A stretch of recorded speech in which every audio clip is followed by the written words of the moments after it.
My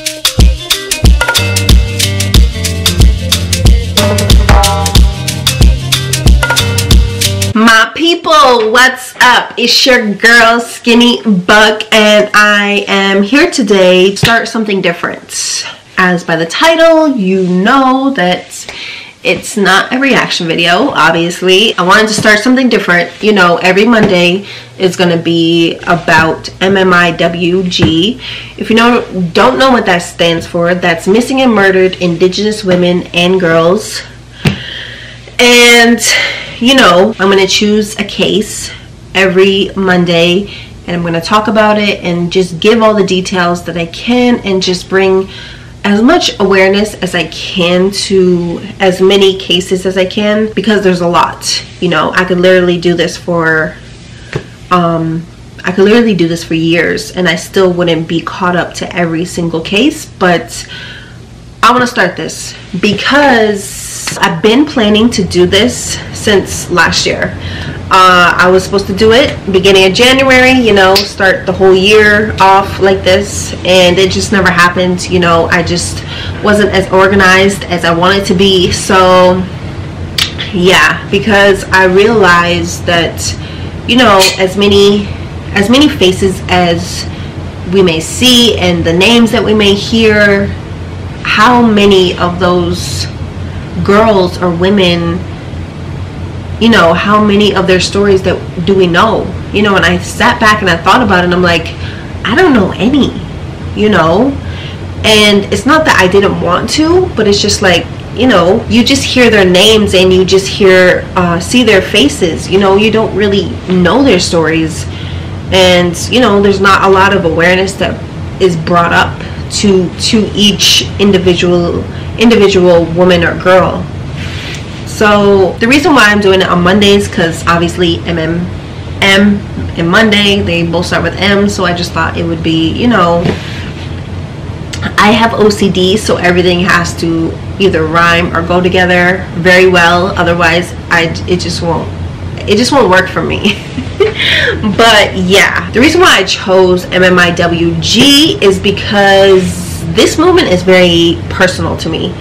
As an Indigenous woman, I've been in several situations where I could have been murdered, or I could have went missing easily. Like I still think about it to this day. It's like, how did I not get murdered? Like, how did I not go missing? You know, and you know, those stories will be for a different video, you know, story time videos. So, but you know, it's just, it's serious, you know, it's really not safe out here. And you know, a lot of people don't realize it. There's over 1,000 girls, over 1,000 easily in Canada that I know of. I don't know about America's statistics, but I'm pretty sure the number is up there as well. You know, it's a epidemic in North America. It's serious. You know, it's a big issue. You know, I just can't sit back and just not try. You know what I mean? Like, I just can't sit back and not try, you know? So I want to learn as many of these cases as possible and know all the details, and just really just talk about it, bring awareness, I guess, is as much as I can do. I mean, I wish I could do more. I wish I could solve these cases, but I'm not a professional. So yeah, but this series, I guess I would call it, was inspired by another YouTuber. Her name is Bailey Sarian. I've been watching her for a while, and I really got into her videos. She does makeup and true crime, but yeah, she inspired me to do this. So I'm not trying to take away what she has done and worked hard for. You know, her position is her position, and she is up there. I'm not doing makeup because I don't do makeup. I mean, obviously I wear it, but that's just the basics. I don't do all the extra stuff that a lot of girls do. I just do the basics, you know, and that's it. So obviously I can do makeup. So the Mmiwg movement has a symbol, and it's a red handprint, and the red handprint represents the Indigenous women and girls' voices that have been silenced, you know, from gone missing and, you know, and or being murdered. So I'm not an artist either, so please don't judge me. But I think I know how to trace my hands and paint it red. You know, I mean, let's try it. I mean, that's what I'm gonna do here. So I got my canvas, you know, real artsy over here. No, I'm just kidding. I just got this from the dollar store. Like, but yeah, this is my canvas. My hand will go here, and you know, I'll just write the girl's name there and the day she went missing, you know, just to remember. And I think it will help me remember stories as well. You know, they say, you know, while you're studying, you should chew gum, and then when you take the test, you should chew gum as well, because that will help you remember what you studied. I don't know if it's true. I never tried it because I don't really study. You know, I just go off of my street knowledge. But no, yeah. Let's get serious. So yeah, I'm malfunctioning. But no, like I'm not trying to laugh or, you know, make this situation light, or this case or this story or this whole movement. It's not something to take lightly, you know, or be, you know, a happy time, I guess. You know, I take this very seriously. It's very important to me. And I just want to be a part of the solution, you know. I don't want to add to the problem. I want to, you know, do my part for my people and for the future of young Indigenous women. So yeah, today we're going to be talking about, hold on, I really hope I can multitask, because if I can't, I'm sorry. But yeah, today we'll be talking about Abigail Andrews, and she is a Métis.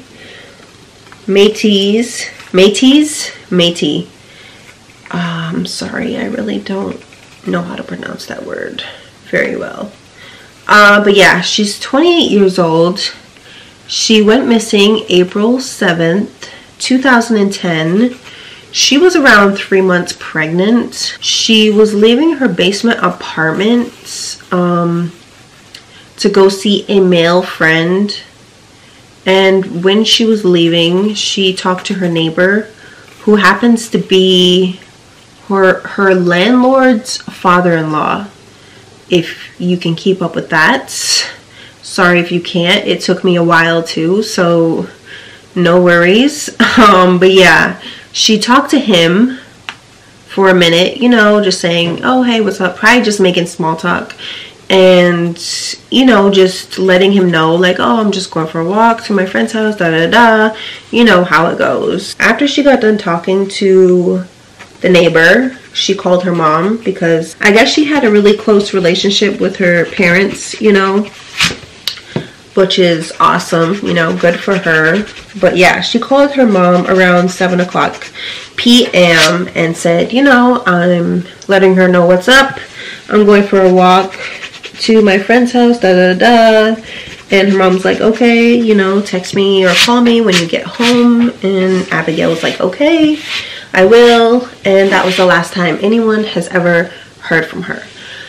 According to reports, she lived on, I'll put up a map. She lived on 99th Avenue, and she was last seen walking down 94th Street towards 98th Avenue, if that makes sense.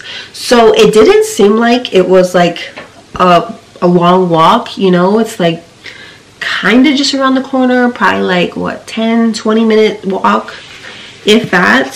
So yeah, but let's take it back for a minute and just tell you a little bit about Abigail, you know, because I feel like she's the type of person that I think all of us know, you know, in our life. You know, she's just a very caring person, and she really cared about her family. She loved traveling. I think she lived in the UK or England somewhere, and then she moved to Montreal, and then she finally moved back home to BC. She lived in Fort St. John, BC, so that's where she was living before she went missing.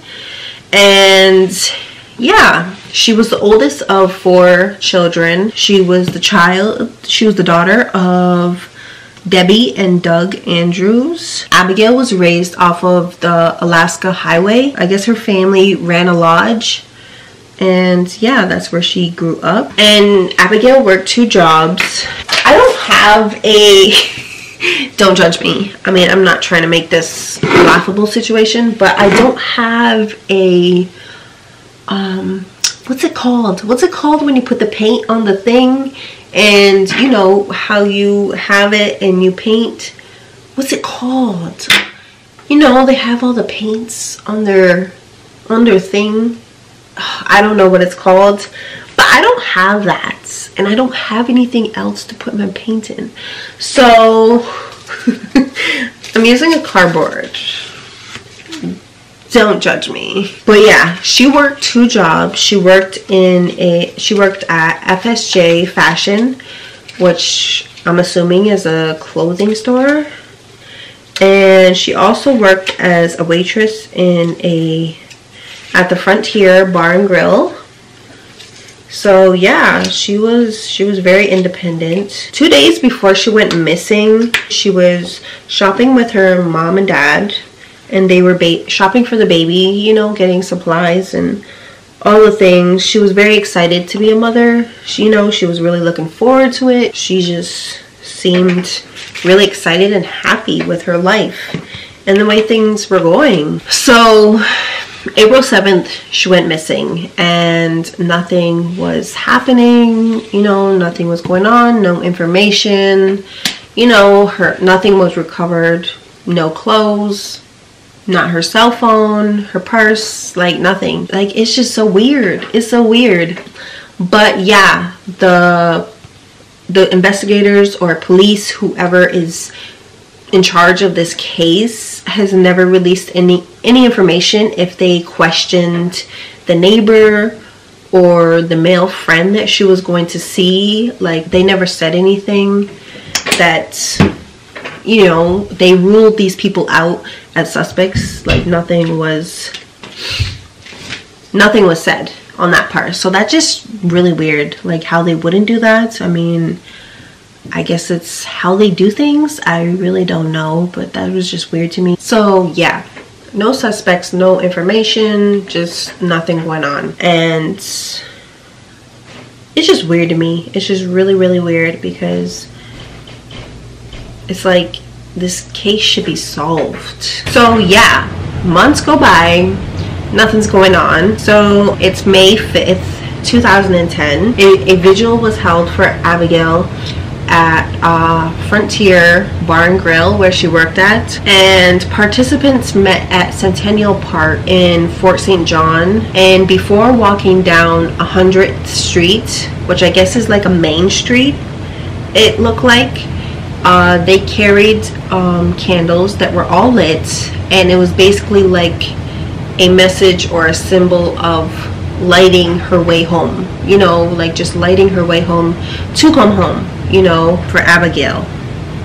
So they all walked from Centennial Park to Frontier Bar and Grill, and a missing persons prayer was said. A photo slideshow was shown of Abigail, and there was a musical performance of the song Woman's Warrior, which sounded like a very powerful song, you know. So another month goes by, and it's June. On June 10th, Abigail's family and friends organized a search party, which is very smart. They did it on June 10th because the police said that they didn't want anybody interfering with their investigation, I guess, which doesn't make sense. Like, it just, once I read that, I was like, that does not make sense. Like, the police usually get the community involved because that's what speeds up the process of finding out what happened. and finding her quickly. You always see it, you know. It's just weird how the police officers would tell the family and friends not to look for her. Like, what? Excuse me? If that was my family member, you're not going to tell me that I can't search for her. I mean, I'm pretty sure that the family would be searching for her. You know, I just don't think it would be the extent that the extent that they wanted to, because the police said, you know, we don't want any interference, whatever their reasoning was. But I just don't think it was smart. Like, I watched so many documentaries on true crime, and when someone goes missing, everybody gets involved. You know, like, everybody gets involved. Like, there's the whole community comes together and just searches everywhere they possibly can. And that didn't happen for Abigail. And I feel like that wasn't right. Like, something's not right about that. Once I read that, I was like, okay, that's the first red flag that I noticed in this case. That's the first red flag I noticed in this case, according to the article anyways that I read. So we don't know for sure.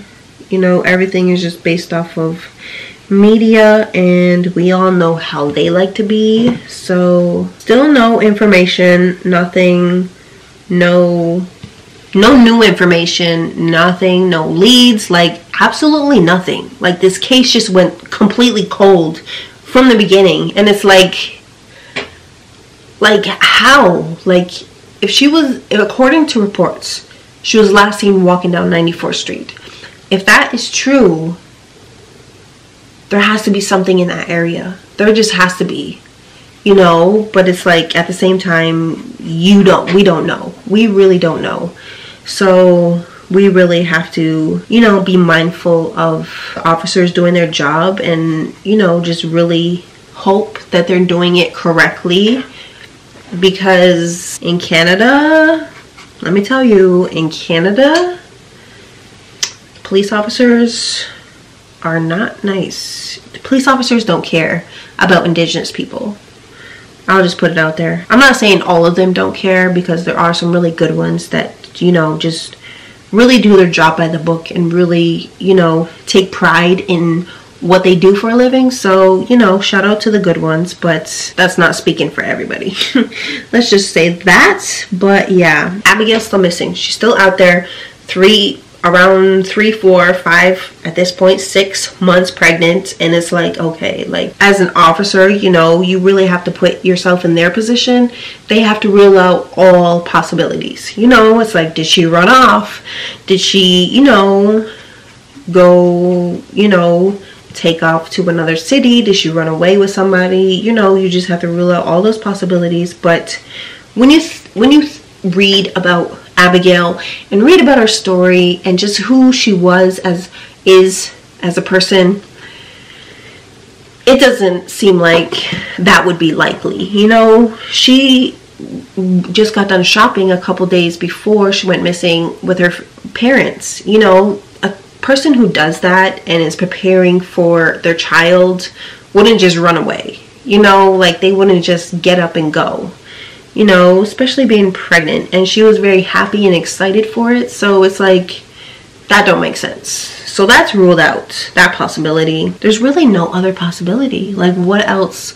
Like, she didn't go missing on her own. Like, she didn't do this willingly, you know. So something happened to her, obviously. It's obvious. But yeah, it's just so weird that there's no evidence. Like, nothing. Another red flag, I think, my personal opinion, is the fact that the police didn't state or release whether or not they questioned the neighbor and the male friend she was going to see. Like, that's just weird. Did they search their properties? Like, did they search their houses? Like, it's weird. It's just so weird.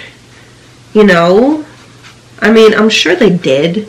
I really hope to God that they did, because if they didn't, like, that's messed up. So, you know, her story's out there, her face is out there, her name's out there, you know, it's getting around to the community and the city, and you know, people are starting to talk.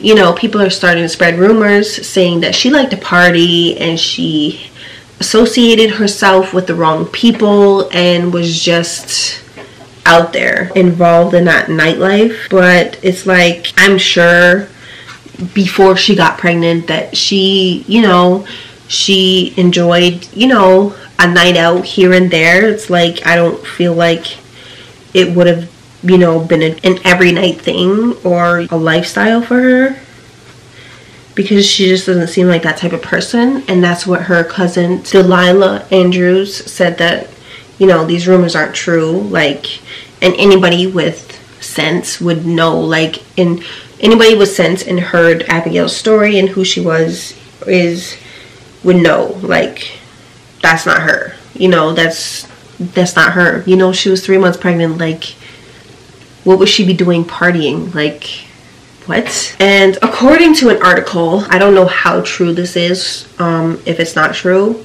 disregard it, but this is what I saw. And this male friend she was going to see was the ex or child's father, baby's father that she was carrying. So if it is true, it's definitely him.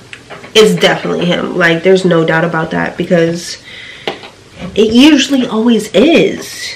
You know, like, if you watch true crime and you watch a lot of it and hear a lot of stories, it's always usually the baby's father, da da da. Another thing, I guess just recently after she disappeared, there was like cryptic, weird messages, text messages that were sent to her family, but they weren't allowed to comment on that due to the ongoing investigation. So yeah, years go by and we're now in 2013, and in 2013 the police release a video, a reenactment video basically of Abigail leaving her home, talking to the neighbor, her friend, calling her mother, and walking down the road. It's actually a good idea for a lot of cases like this. You know, it's actually a really good idea. But I don't think anything came from that. And also in 2013, I guess police had a suspect, but I guess like they have a suspect but they don't know who he is. That doesn't make sense. Like, how do you have a suspect but you don't know who they are? The police believe that the suspect talked to other people about what they did. So the police were saying to the public, like, if anybody has any information, no matter how small or, you know, not that important they think it is, you know, please contact the police, da da da. And yeah, the suspect has never been identified. They don't know who he is or where he is or anything like that. They have no name. And I just think it's weird.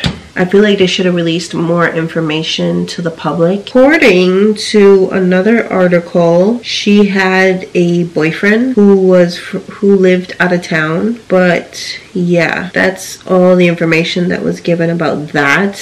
There's information, but there's not a lot of like details. You know what I mean? Like, how do you give information but don't give all the details? Like, that's just weird to me. And that's basically Abigail's story. I don't know how, like, they just can't track her phone. Like, these days you can just track any phone, you know what I mean? Having the rumors spread about somebody gone missing is just, it's just disrespectful, you know, especially because she was part Indigenous. And it's like, is that why the rumors spread about her living the party life, you know, because she was Indigenous? Like, is her case not being solved because she's Indigenous? It's like how? Did she just cross paths with a random stranger? Or was she, you know, or did this male friend meet her where she was walking and they ended up somewhere where they shouldn't have been? Like, what is the situation and how come it's not solved. I just keep thinking about this whole situation, and I just really can't believe that the police didn't release any information. Like, I really just can't believe that. Like, it's just so weird to me. Like, it really is. You would figure that with a missing person, you would want as much information out there about the whole case and not just nothing. Like, what? I really hope that she gets found. All you can do is hope for the best. That's the case of Abigail Andrews, 28 years old, around 3 months pregnant. She was Métis, which is half white and half native. She seemed like an easygoing person, you know, just living her life, preparing for her baby, and no information has been released since 2013, when they said they have a suspect but not an actual suspect. They're just saying they have a suspect because they don't even know, they can't even identify the suspect. They just have information that the suspect was talking about what they did. That's it, you know, and the police don't even explain how they get this information, and that's it. That's the last anybody has heard about her case. There's no new information, no updates, like literally nothing. I finished it.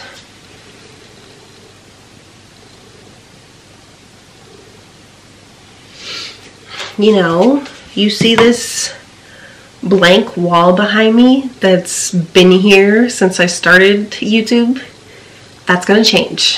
I am going to, every story that I tell and every painting that I do, I'm gonna hang on this wall and I'm gonna fill it up. I want to see how long it takes me to fill it up. So I'm actually gonna be using this painting. It's not just gonna be sitting somewhere collecting dust. It's actually going to be put up on my wall, as everyone else's story will be, you know, their name and the date that they went missing. But anyways, I don't want to hold you here any longer, but yeah, just keep in mind that there's an epidemic of missing and murdered Indigenous women and girls in North America. Just do your part and be safe. Please, you know, tell people where you're going. Bring a friend if you can, but just always stay in contact with somebody. Always post on social media, like just everything. Just be safe. All my sisters out there, all my Indigenous sisters, and just women in general, you know, just be safe, because you matter. People love you, people support you, people will always be there for you no matter what, and don't ever forget that. And if you don't have anybody, you got me, you know, because I got yous and you got me, you know, so as long as yous are here, I'm here, you know. But yeah, that's the story of Abigail Andrews, and her story will continue. I hope that her case gets solved, you know. I send my thoughts and my prayers to the family, and I pray that they get closure. It's really important that we learn about these stories. It's really important that we bring awareness to all these stories. Sorry for the long video. I really do hope that you enjoyed and really learned about her story, Abigail's story, and enjoyed my painting. I hope it looks good from your side, because looking at it from my side is just, I really feel like I could do a lot better, but this is, you know, this is a work in progress.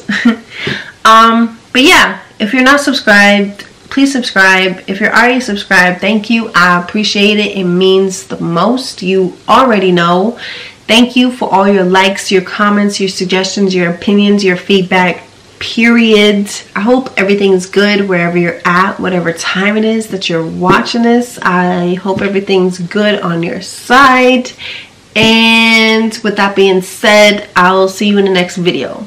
All right? Stay safe and stay blessed.